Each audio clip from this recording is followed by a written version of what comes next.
Being a first-generation college student, it was difficult to navigate the education system. I'm a child of the Chicano movement. You know, I benefited from EOP.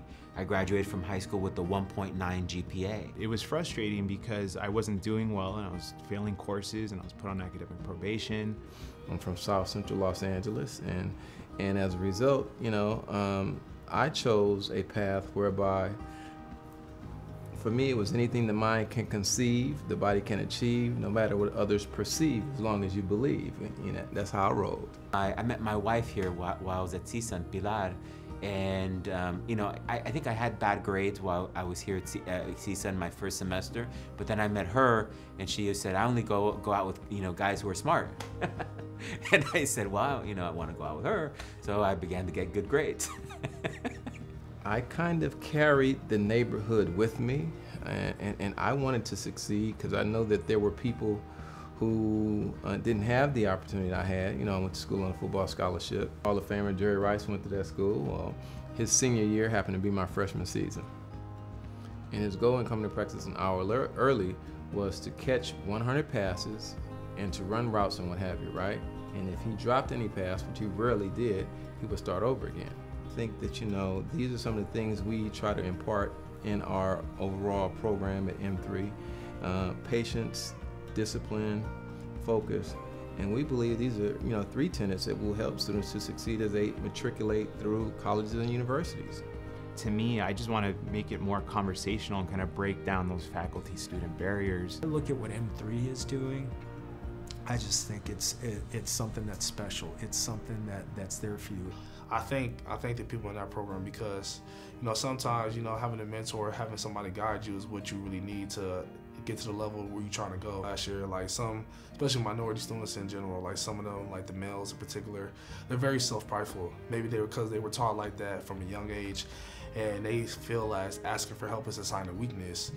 And which I just try to kind of explain to them, like for the few that I have spoken to, like, you know, even though you might think that help is a weakness towards like the way you brought up, it's not always weakness in a way that which can help you to where you're trying to get to go. You know, if this is what you want to do and this is the career you want to pursue, I think you should talk to this person and talk to that person and get linked up with this program and that program, and they kind of just show me the path of like places of which that can help me benefit to what I want to do.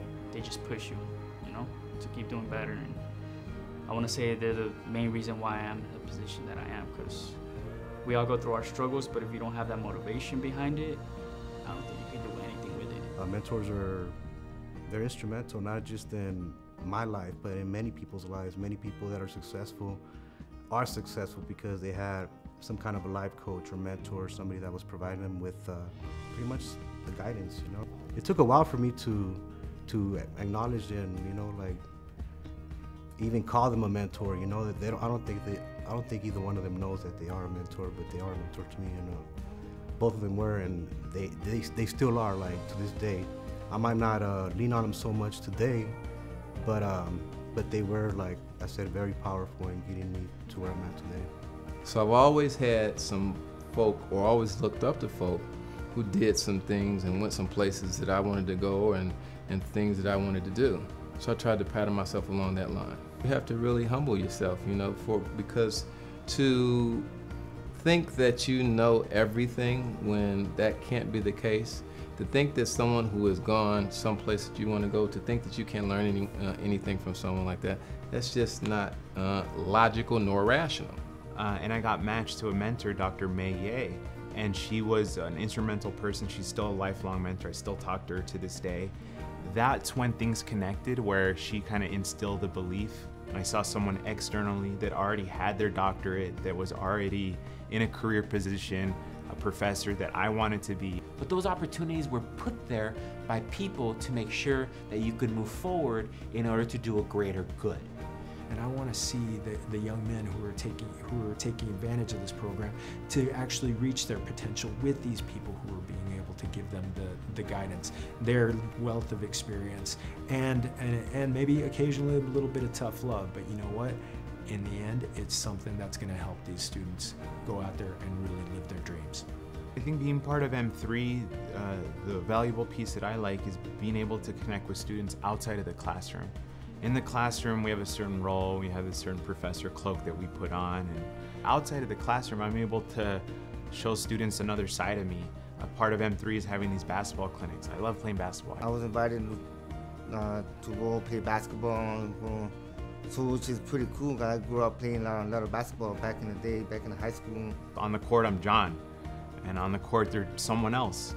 And to me, once I'm able to connect with students more on a human level, I think then they might be able to take the message in a little bit more, and then I can say, hey, come to my office hours, let's talk. M3 has been very helpful. He gave me certain connections and certain links, so which I feels like might be the best route for me to go. If it wasn't for my mentors, I would not be a graduating senior. Somebody else holds the same passion that you hold, but they're just in a higher position.